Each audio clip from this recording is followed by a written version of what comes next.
Hola, ¿cómo les va? Estamos aquí en Ámbar TV desde Parque Leluar, una nueva entrega de En Reunión. Mi invitada de hoy es abogada, es política y diputada nacional por la provincia de Buenos Aires. Y la conocemos con esta presentación. Hoy, en Ámbar Stream, con la conducción de Claudio Rigoli, nos acompaña la diputada nacional Patricia Vázquez. ¡Basta de corrupción! ¡Basta de la política de mierda que venimos teniendo en las últimas décadas! ¡Basta de estos miserables kirchneristas y de la izquierda que se la pasan defendiendo al pobre trabajador, pero son incapaces de sentarse acá a representar a la honestidad! Nació el 2 de diciembre de 1958 en la ciudad de Buenos Aires. Es abogada y fue secretaria de Estado en el Ministerio de Seguridad. Y desde el 2012 integra el PRO. Este gobierno está implementando las reformas y las ideas que Patricia propuso en toda su campaña y de las cuales está absolutamente convencida, y yo también. Acompaño la idea, que es la del cambio verdadero, profundo y de una vez y para siempre de una nueva Argentina. En 2023 fue electa diputada nacional por Juntos por el Cambio. Hoy vengo a jurar como diputada nacional para representarlos a todos ustedes. Integra las comisiones de Transporte, Seguridad y Justicia, y se caracteriza por un estilo directo y sin medias tintas. Señores, Cristina está condenada por chorra. Les guste o no les guste. Su frase favorita es: gana la gente. Impulsó proyectos como la disolución del registro del automotor, la BTV y la licencia única de conducir, y se expresó con fuerza a favor de la ley de ficha limpia. No es indiferente, es gravísimo que no haya la voluntad, la decisión, la determinación de que en la política se termine la roña y la corrupción. Hoy, en reunión, charlamos con la diputada Patricia Vázquez. Presentamos entonces a Patricia Vázquez. Gracias, Patricia, por estar. Muchas gracias por la invitación. Actualidad convulsionada. Así es. ¿Cómo ves esto de que venía un gobierno como a decir basta de corrupción, transparencia absoluta, y hoy en día se ve salpicado por muchos casos como Libra, como la Agencia Nacional de Discapacidad, y no hay como una respuesta contundente que por ahí está esperando la gente, ¿no? Bueno, recién en la presentación pasaron el momento de más enojo mío, que realmente no suelo sacarme, como me saqué ese día en la sesión, con respecto a ficha limpia. Porque, a ver, la corrupción es corrupción, venga de donde venga y se llame como se llame. Y es un mal endémico en la Argentina.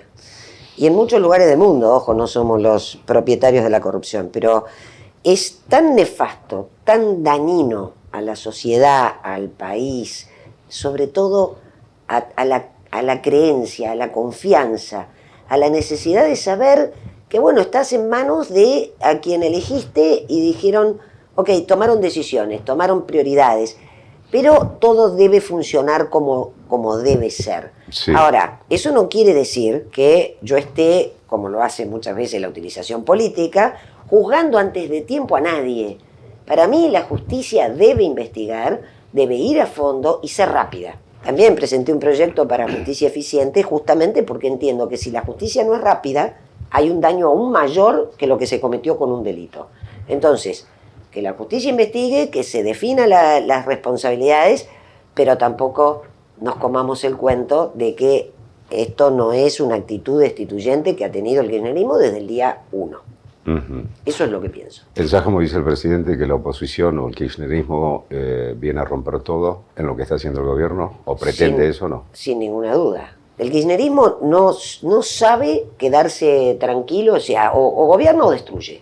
Uh-huh. O gobierna o destruye lo que democráticamente haya sido electo. Uh-huh. Ya hablaban del helicóptero, te diría que a la semana de asumir Milei. Yo encuentro cartelitos en Malvinas Argentinas, hay que echar a Milei, te diría a la semana de asumir Milei. Y la verdad que en el Congreso lo palpás. Fíjate qué disparate que el propio Congreso le otorgó facultades delegadas al presidente, ojo, facultades delegadas que le han dado a todos los presidentes. Sí. Incluso han prorrogado mediante DNU facultades delegadas. No nos olvidemos de esto. Ahora, al presidente le dimos 1 año de facultades delegadas. A los 5 meses le voltean todas las facultades delegadas. Bueno, son mayoría, por eso la importancia de votar, y votar mucho, y votar bien, porque el poder legislativo, las manos en el Congreso, en un Consejo Deliberante, son las que determinan el apoyo o no a una línea de gobierno, si no, no lo dejan gobernar. Esa es la verdad, no lo quieren dejar gobernar. ¿Cómo evaluás los audios que se han escuchado de Españuolo? Dicen que tiene un año de antigüedad, que hubo una causa judicial también que el año pasado donde se desestimó y quedó archivada. En base, esos audios no estaban en la causa y es como que hay una operación política con eso de utilizar esos audios en un momento determinado, año electoral. ¿Cómo lo evaluás vos? Yo no creo en las casualidades. El momento, la forma en que Santoro, en plena sesión, discutiendo el tema de discapacidad, tire esta denuncia, aparezca esto. A ver, reitero, que la justicia investigue la corrupción me parece extraordinario. Que lo haga rápido, mejor. Y que lo haga eficientemente, aún mejor. Ahora, la utilización política de las cuestiones no me parecen bien. Por supuesto que técnicamente hablando no puedo decir de otra manera porque soy abogada. O sea, considero que es una prueba muy endeble, por decirlo finamente, creo que es nula, porque estás incorporando a una causa una prueba que es una conversación privada, por lo menos por lo que yo escuché, aparenta estar en un entorno público, pero es una conversación privada donde se anula la intermediación, porque del otro lado no tenés interlocutor, que obviamente existe, y también esto de tener esto hace un año, yo no podía creer cuando escuché que es de hace un año. Sí. ¿Y qué pasó en el medio? ¿Cómo puede ser que haya habido esto? Si es así, aparentemente parece editada. Yo no soy una experta técnica, pero la verdad que jurídicamente hablando, veo que es una prueba sumamente cuestionable, por decirlo finamente, repito, pero sin duda está claro que ahora estos fiscales y estos jueces, que no han sido tan rápidos y tan eficientes en otras causas, por eso digo lo político, Tortuga Casanelo, hoy son eficientes. Bueno, muy bien. Están tratando de, en base a una prueba que no es muy legítima, que digamos, recolectar otra prueba. Fíjate, por eso no hay imputados, porque no pueden ni llamar a declaratoria ni imputar cuando no tienen una prueba realmente legítima. Y lo que están tratando de conseguir es eso. Claro. Algunos comparan diciendo, bueno, ahora quieren decir que esta prueba es nula, pero la causa cuaderno se inició con fotocopias de un cuaderno y anotadas por un chofer. Después aparecieron los cuadernos, los originales. Y otros dicen, con mayor equilibrio, dicen, sí, pero en los cuadernos después se fue probando lo que decían los cuadernos. Sí, sí. Acá en esta causa tendrían que hacer lo mismo, es decir, está diciendo esto Españuolo, hay que elaborar la prueba para ver si todo lo que está diciendo supuestamente Españuolo en esos audios existió o no existió, para que esos audios tengan validez. Por eso digo que está tratando, obviamente, el fiscal de llegar por otras cuestiones, escuchas, los teléfonos, desbloqueo de los teléfonos, testimoniales, llamará indagatoria. A ver, me parece que la sociedad necesita, la Argentina necesita que todo se clarifique. Acomode lugar y vaya para donde tenga que ir. Reitero, yo estoy a favor de ficha limpia, creo que la corrupción te mata, te destruye una sociedad. Fíjate que tampoco estoy de acuerdo, y también lo he dicho, porque lo denuncié, además de Sanz, porque Sanz fue el que hizo la denuncia penal. Pero, a ver, creo que era, ¿cuál otro juez federal que lo tiene? En la causa de Sanz, que denunció La Vanguardia, el Aras, La Vanguardia de Sergio Massa. Daniel Guerra Testaferro, que también ganó licitaciones por 300.000 millones. O sea, estamos hablando de cosas importantes. Las IRAs, cuando la verdad todo el mundo te decía, no, yo para pasar esto tengo que pagar. Pero esto era de público conocimiento. Sí. ¿¿Dónde está esa investigación? No hay nada con respecto. No hay nada, ¿entendés? Entonces, la realidad es que si hay que avanzar con la corrupción, hay que avanzar con la corrupción. Ahora con toda la corrupción. Insaurralde, Chocolate Rigó, seguir adelante con esa causa. Donofrio, ¿qué pasa con la causa de Donofrio y compañía? Con el tema del currito del cobro paralelo de las multas. Entonces, yo quiero eso para mi Argentina, realmente. Así que vamos a ver qué pasa. ¿Crees que todas estas denuncias de corrupción contra el gobierno van a afectar para las elecciones de septiembre y las de octubre en el votante?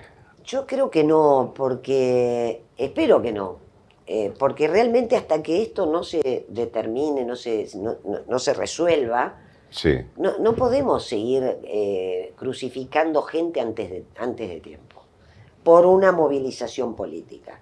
Ahora, si hay pruebas, si se determinan las culpabilidades y las responsabilidades, todo bien. Hoy lo único que hay para mí es una enorme campaña de destitución del presidente. Te digo, hace meses, y que se fue orquestando con varias medidas. Esto de quitarle los poderes delegados, apuntar claramente a utilizar vilmente banderas nobles, obviamente de mucha necesidad y muy sensibles, para llevar agua para el molino de un kirchnerismo que definitivamente no debe existir más en la Argentina.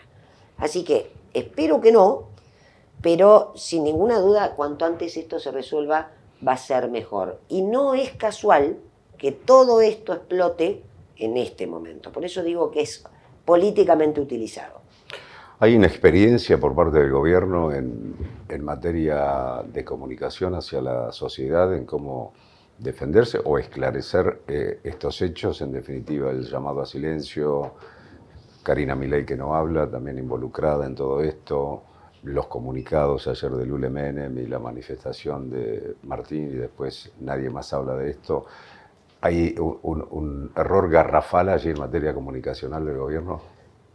No soy yo quien tiene que juzgar al gobierno en ese punto, pero yo soy muy abierta en mi comunicación. Yo entiendo Sí. que la comunicación del lado del político, y bueno, a las pruebas me remito porque lo hago permanentemente, creo que tenemos que darle a la gente explicaciones profundas y simples además, para que la gente entienda claramente hacia dónde uno va, qué decisiones uno toma. Yo creo en esa modalidad. Y me parece que el fenómeno Milei provocó mucho esto. Hoy la gente quiere estar más informada que antes. No sé si a vos te pasa, pero en épocas de muchos años, yo me acuerdo que además ejerciendo mi profesión, teniendo mis hijos, mi familia, la verdad iba el día de las elecciones, ponía el voto y a partir de ahí, no sé, arreglate, es tu problema. Sí. Yo me desentendía de esto, como la mayor parte de los argentinos y del mundo.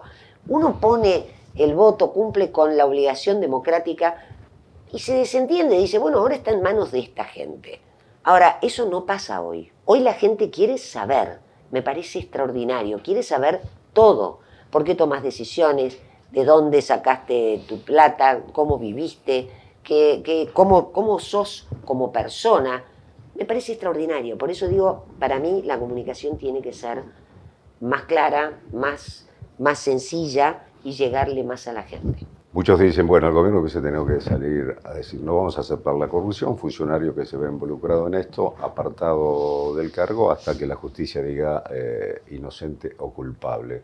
Y el gobierno no lo ha dicho eso. Pero sí ha sacado del medio, digamos, a la persona que estaba en cuestión, ¿no? Uh-huh. Y lo ha hecho inmediatamente. Yo creo que ha tomado una medida correcta, sacarlo del cargo, intervenir y ahora auditar. Fíjate qué increíble, ¿no? Landis tenía la responsabilidad de auditar y estaba auditando. ¿Cuánto estaba auditando? No lo sé, no conozco los detalles, pero es una auditoría que hay que hacer urgente. Porque este desfasaje que tanto embate tenía el kirchnerismo con que había que mejorar, durante el gobierno de Alberto Fernández y Sergio Massa, el desfasaje en los nomencladores de discapacidad fue del 42%. Había una inflación de 211 y se aumentó el 120. Ese retraso nomenclador es el que obviamente se arrastró a este gobierno. Y este gobierno lo llegó a llevar a 5.8% en el 2025. ¿Hay un retraso? Sí, claro. Pero esto es como pensar que salimos de terapia 3, estamos en terapia 1, estamos con la nariz abajo del agua. Sí. Todavía no salimos a flote. Creer que todo eso fue gratis es ridículo. Tomé el tema, perdón, me extendí, pero quiero decirte que sí, la comunicación tiene que ser clara, precisa y rápida, sin ninguna duda. Ahora, yo no soy quien para decir qué tiene que hacer el gobierno. Creo que hizo muy bien en sacar del medio inmediatamente a la persona que estaba cuestionada. Vamos a ver este video, Patricia. A ver. El presidente de Argentina, Javier Milei, y otros funcionarios son denunciados penalmente por corrupción en contratos de provisión de medicamentos. Como si encuentro a alguien con la mano en la lata, no tengo ningún problema de ponerle un cañonazo en la cabeza. El que las hace las paga. Es un escándalo. Ahora, lo concreto es que esto es un escándalo que le estalló en las manos. Le estalló una bomba en el centro de su poder. El objetivo central de este momento de la investigación que está llevando adelante el fiscal federal Franco Picardi es hacerse cuanto antes de todos los elementos que puedan servir como prueba en la causa que se abrió anteayer para investigar, como les decíamos, presuntos sobornos en el área de Spagnuolo que él mismo tenía a cargo. ¿Por qué? Por estos audios que se conocieron hace exactamente 2 días. Que todo ha estallado a partir de unos audios filtrados de un buen amigo del presidente de Argentina, en los que este decía que había advertido a Javier Milei en numerosas ocasiones de que su hermana estaba robando. Pero es toda la gente de él. Entonces van a pedirle guita a la gente, a los prestadores le van a pedir guita. Yo fui y le dije, Javier, escúchame, yo estoy denunciando todo el choreo, todo esto, y abajo tengo gente que va a pedir guita. Entonces, cuando yo vaya y toque a uno, van a decir, che, flaco, está todo bien, y venís a pedirme guita con estos delincuentes. Entonces, Javi, ¿qué hago? No estabas preparado para ver lo que viste, te asomaste a un abismo. No te dejes usar porque habitualmente en la política se repiten sus formas y son gente genéticamente voraz. Son felinos y corren rápido. Y muchas veces a los honestos como vos los usan como forros y después los terminan tirando un tacho de basura. ¿Pasa esto en provincia de Buenos Aires o puede pasar en Lule, Tucumán, en cualquier localidad? Hay que decirlo, el 80% de las denuncias de corrupción en el gobierno, directa o indirectamente, apuntan A Karina Milei, la hermana del presidente de la nación. Hay gente que, digamos, me ve a mí absolutamente inflexible, ¿no? Bueno, mi hermana es más inflexible. Es decir, es la pureza moral. Lo sabemos y lo dijimos en su momento y lo gritamos después. Karina Milei es Cristina Kirchner, coimera corrupta, soberbia y bruta. Karina Milei es Cristina Kirchner. Karina Milei lo va a destruir a Javier Milei. Fuerte esto último, ¿no? Muy fuerte, muy fuerte. Creo, bueno, a ver, reitero, yo no crucifico a nadie porque el principio de inocencia me parece clave y lo respeto a rajatabla. Ahora, cada cual tendrá que rendir cuentas en la justicia y demostrar su inocencia. Mientras tanto, yo no crucifico a nadie. Creo en este presidente, creo que él tiene absoluta decisión y determinación de sacar a la Argentina adelante y que no ha sido, al menos por lo que yo tengo a la vista y lo que vivimos, no lo encontré mintiendo. Él prometió algo que fue muy difícil, lo prometió en campaña y lo fue cumpliendo y lo está cumpliendo. O sea, hasta acá yo no tengo por qué pensar que él miente. Con lo cual, parto de esa base y lo demás lo tendrá que averiguar la justicia. Bien, tenemos una sección acá en la entrevista que son frases y vos decís lo que sientas y lo que opinas. Absolutamente. ¿La leo? Sí. El kirchnerismo fue un virus que dejó muchas secuelas en los argentinos. Es un cáncer. Es más que un virus, es un cáncer. Tan destructivo a todo nivel, moral, educativo, económico, de confianza, absolutamente nefasto. Y además de fanáticos enfermos que no son capaces de ver la realidad. Vos le decís, Cristina Fernández de Kirchner nos robó a todos los argentinos 500 millones de dólares. Y te miran y te dicen, a mí no me lo robó. Claro. Nefasto. Bien. Para que Argentina sea un país serio necesita orden, leyes claras y una justicia rápida. Absolutamente. Por eso te decía que yo propuse, entre otras cosas, proyectos que hacen a la justicia eficiente, castigando a los jueces, incluidas los de la Corte, por pasarse de límite en los tiempos para resolver. Porque si el justiciable tiene tiempos que son además perentorios, o sea, si no los cumple, pierde, bueno, el juez también tiene que cumplir. También propuse leyes que, por ejemplo, eliminan la ley de fueros, que es absolutamente inconstitucional. ¿Por qué? Porque nos pone en desigualdad infringiendo la Constitución. Si no hay orden, si no hay leyes claras y se cumplen, porque ese es el punto, las leyes están, Sí. y no se cumplen, y la justicia rápida, sin justicia rápida no hay justicia. No hay justicia. Tercera frase. Axel es el mejor gobernador en la historia de la provincia. Me causa gracia porque realmente el que dice esto es o un fanático o no ve la realidad y vive en Narnia. Porque si vive en la provincia de Buenos Aires, como vivo yo hace más de 30 años, con urbanos sobre todo, pero te diría que también en lo rural. Yo hace poco lo demandé penalmente por los pornolibros, a él y a Sileoni. Le mandé una carta a él y al ministro de Seguridad de la provincia de Buenos Aires el año pasado. Por supuesto, ninguno tuvo respuesta, aclaro. Los impuestos de inmobiliarios rurales que cobran al campo y a los lugares rurales, donde se supone que esa plata va a los caminos rurales.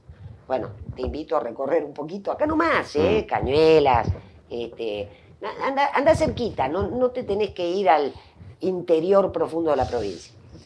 Por otro lado, estuve recorriendo los hospitales provinciales, que dependen de Kicillof. A ver, él recibe fondos para salud, no los aplica, ese es el tema también. ¿Qué pasa con los hospitales? También te invito a recorrerlos algún día.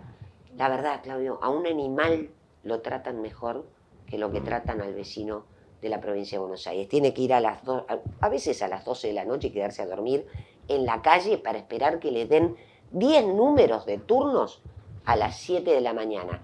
A las 12 del mediodía dejan de atender directamente. En todos los hospitales de la provincia. No tienen insumos. Si te internan tenés que llevar la sábana, la almohada, la frazada. No tienen gasas, no tienen a veces tijeras para cortar los yesos. Te cortan con la tijera de pollo. Te estoy hablando de Levita, de Lanús. Te estoy hablando del hospital que fui a ver la semana pasada, el General Rodríguez, el Vicente López y Planes. Te estoy hablando del de José Cepaz, que también estuve la semana pasada. Te hablo del de Pacheco y te voy a hablar de todos porque los voy a seguir mostrando. Ahora, ¿cómo pueden decir que Kicillof es el mejor gobernador cuando tiene 610.000 empleados públicos? Claudio, 610.000 empleados públicos. Toda militancia. ¿Y qué hace al respecto? ¿Cómo puede ser que tenga semejante cantidad de ministerios y no resuelva nada porque la provincia está cada día más decadente? Y te agrego, perdón, que me extendí. Fíjate, no solo eso, vamos a hablar, y vamos a hablar mucho de esto, porque me parece que lo tenemos que destacar.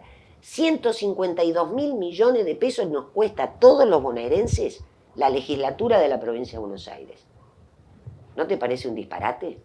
Pero no es la dieta, no es la dieta solo de un diputado o de un senador. Es la caja política que manejan cada uno de los legisladores de la provincia de Buenos Aires. Contame vos cuántos proyectos de leyes ha sacado la legislatura de la provincia de Buenos Aires en los últimos 5 años. Preguntale a cualquier legislador de la provincia qué actividad legislativa tienen. Bien. Los peronistas se extinguieron solos, ya están muertos políticamente. Bueno, a ver, esto me lleva a algo que estoy convencida hace un tiempo. Creo que Javier Milei es un fenómeno que destruyó el partidismo, lo aniquiló. Y creo que viene acompañado de una circunstancia también contemporánea, social, de la Argentina, en que, un poco por lo que decíamos antes, falta de confianza, claramente, la gente no confía en la política, no confía en los políticos, de alguna manera tiene razón, Sí. Y por eso surge un outsider en su momento, como fue Javier Milei, pero que de golpe viene y te dice, no es importante de dónde venís, lo importante es que pongamos este norte y vayamos para acá. Esto de tabula rasa a mí me cuesta un poco, sobre todo porque una vez que yo te perdí la confianza difícilmente la recupero, es un tema personal, pero sí creo que en la era que estamos, en el siglo XXI, el partidismo fanático se extinguió. Se extinguieron los peronistas porque perdieron una identidad. Creo que se está extinguiendo el PRO porque también perdió la identidad. Ese es el problema del partidismo. Y fíjate los radicales, ¿también se extinguieron? No, perdieron identidad de ideas, porque eso es lo que conduce a un político en el tiempo y lo mantiene convencido de seguir sosteniendo ideas y no personas. Y eso fue el fenómeno que creo que sufrió el peronismo también. Sobre esto que estás hablando, la última frase, mira. ¿Me adelanté? No, está relacionado. El PRO se va a reorganizar y ganar en el 2027. Mira, creo que va a depender mucho, y vuelvo sobre lo que decía recién.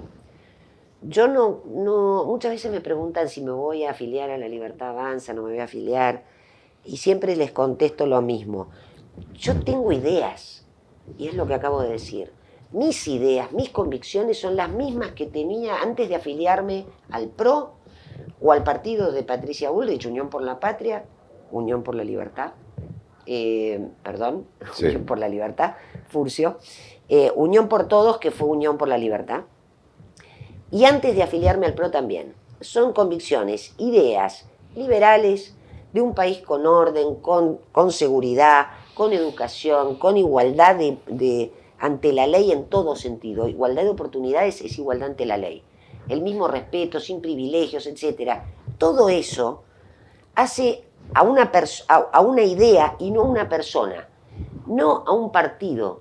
El PRO no representó el cambio. ¿Por qué? Porque esa división que tuvo el PRO en su momento, que lo sufrimos, sí, lo padecimos y nos costó muy caro, era una realidad que era indiscutible que estaba surgiendo. ¿Crees que Macri está en una pausa para volver después? ¿O crees que ya inició el camino de la despedida de la política o del armado político y en fortalecer el PRO? No lo sé, habría que preguntárselo a él, pero creo que perdió identidad. Su propuesta de cambio fue muy contundente originariamente y perdió identidad cuando se inclinó más a lo políticamente correcto. Patricia sí mantuvo siempre firme, Bullrich obvio, la convicción y la conducta en consecuencia de ir a fondo, del todo o nada. Acordate que Mauricio hablaba de si no somos el cambio, no somos nada. Pero no es una frase. Patricia la vive en carne propia todos los días y por eso ese quiebre que tuvo el PRO fue porque Horacio Rodríguez Larreta no proponía ese cambio. Y vamos al hecho concreto y puntual de la calle. A Horacio le ganaba la calle, a Patricia no le ganó la calle. Esta decisión y esta determinación de poner orden en la calle, de que se acaben los 6.000 piquetes por año, la tuvo siempre Patricia. Y fíjate que cuando tuvo un presidente que la bancó, que la sostuvo, ojo, que no era fácil, no es fácil. Hay que ir todos los miércoles al Congreso también, además de otras tantas movilizaciones que han hecho muy violentas. Hay que ir y hay que estar para entender lo difícil que es sostener el orden con la ley y obviamente con una firmeza que te impone a veces circunstancias muy complicadas. ¿Qué opinas hablando de outsider, de las candidatas a política como Karen Reinhardt o Virginia Gallardo, gente que viene por fuera de la política absolutamente y son candidatas, hoy ocupando un cargo o la posibilidad de un cargo importante o un lugar en la lista, en el caso de Reinhardt, en el segundo lugar? Lo celebro enormemente. Para mí la participación ciudadana tiene que ser cada vez más amplia. No tenemos que tener un cartel. Yo misma, no vengo de la política. Mi historia, digamos, es una historia de un outsider. Profesional, con su familia, su vida, y bueno, decidí meterme en este barro para cambiar las cosas. Y sinceramente creo que la gente que viene de afuera tiene la pureza, limpieza de cabeza, de no tener esos enrollos de la política que muchas veces son los que impiden que haya resultados concretos para la gente. Patricia, gracias por haber venido, se nos acabó el tiempo. Muchas gracias a ustedes por invitarme. Por favor. Muchísimas gracias por estar allí. Nos vemos en el próximo En Reunión por Amber Stream desde Parque Lelvar. Y también los invito a que se unan a nuestro canal de YouTube, Amber Stream. Chao.